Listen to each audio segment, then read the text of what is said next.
Hello Internet, I'm Chris and I'm going to teach you how to play Necromagis. Now the first thing that you're going to need to do is to get yourself a core set. This will contain 104 cards, which is enough for 2 to 4 players. Now the game consists of only cards, so let's take a look at them. Every single card within Necromagis has a name, a type, an ability, a wound ability, sigil, and wound type. There are 3 types of cards: spells, which have a sigil cost, gear, which has durability, and creatures that have power.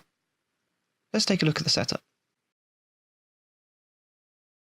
Players have a deck from which they draw cards, a realm where they play these cards, and a corpse pile, which is a face-down discard pile. There are 2 ways to play Necromagis: casual and hardcore. In a casual game, the card pool is shared, so players' decks are designed through drafting or just being randomly dealt 24 cards. The corpse pile is also shared between all players and starts with 8. Hardcore, on the other hand, the card pool is not shared, so players are encouraged to design their own decks of 28 cards. The corpse pile, like the decks, are also not shared and starts with 4 at the beginning of the game. For this video, we're going to be talking about the casual style of play. So deal out 24 cards to each player. 8 cards then go face down into the centre, which is the corpse pile. Every player shuffles their 24 cards, draws 6, and the game begins. To win the game, you must have all your opponents lose all of the cards from their deck. The moment a player has 0 cards in their deck, they've lost. The game can be broken down into 4 phases: ready, play, feeding, and attack. Ready phase. So every time you attack or use an ability, your card will exert. So during the ready phase, you may ready all your cards, turning them upright, ready for the turn. During the play phase, you will be able to play 1 of each card: 1 creature, 1 gear, 1 spell, in that order. So first, play 1 creature. When it comes into play, there may be a come into play effect. During this time, you may also use creature abilities. There's no limit to the number of creatures you can have in play at one time. Play 1 gear card. As before, there may be some come into play effects, so look out for them. Use gear abilities now, but you may only have a limit of 2 in play at one time. Play 1 spell. So when you play your spell, you must wait for the effect to fully resolve, and then you pass to the next player in a clockwise fashion. Each player then gets the opportunity to cast 1 spell. Spells have a cost, and to cast them, you will need the sigils, which come from gear, creatures, and wounds. Some spells have this grey icon in them, which just means you can contribute any sigil to its cost. Using sigils does not cause anything to exert. Feeding.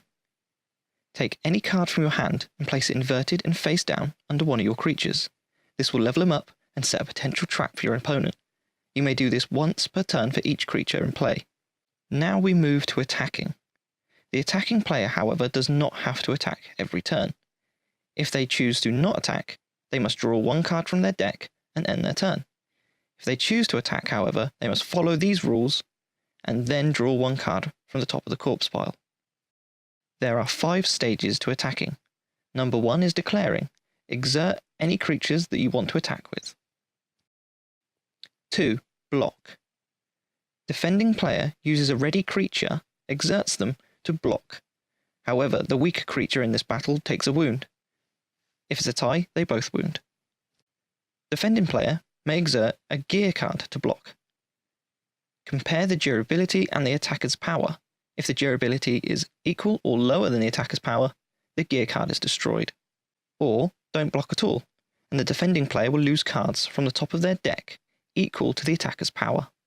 These cards will go to the corpse pile. 3. Ready.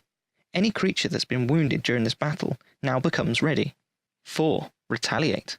The defending player may exert any ready creatures, add their power, and attack any exerted creature. The exerted creature is wounded if the sum of the retaliating creatures is more than its current power. 5. Cleanup. Each player, starting with the attacking player, may now cast 1 spell. They may use any sigil from creatures, gear, and wounds, plus any sigils they may have gained from wounds this turn. All react wounds now go to the bottom of the corpse pile, again starting with the attacking player. Now the attacking player gets to draw a card. If they did attack a player this turn, they may draw 1 card from the top of the corpse pile.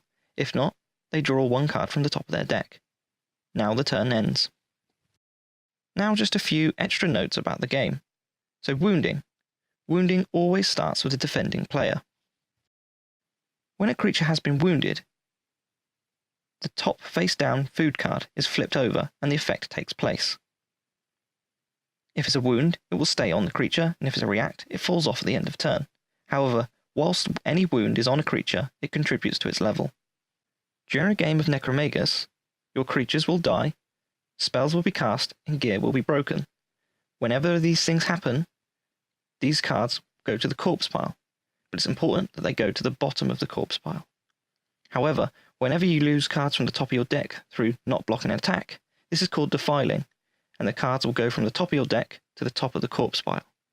Now this video has been designed just to help you with the basics of the game. If you want to have a proper good look at our rules, please download our print and play. Thank you so much for watching.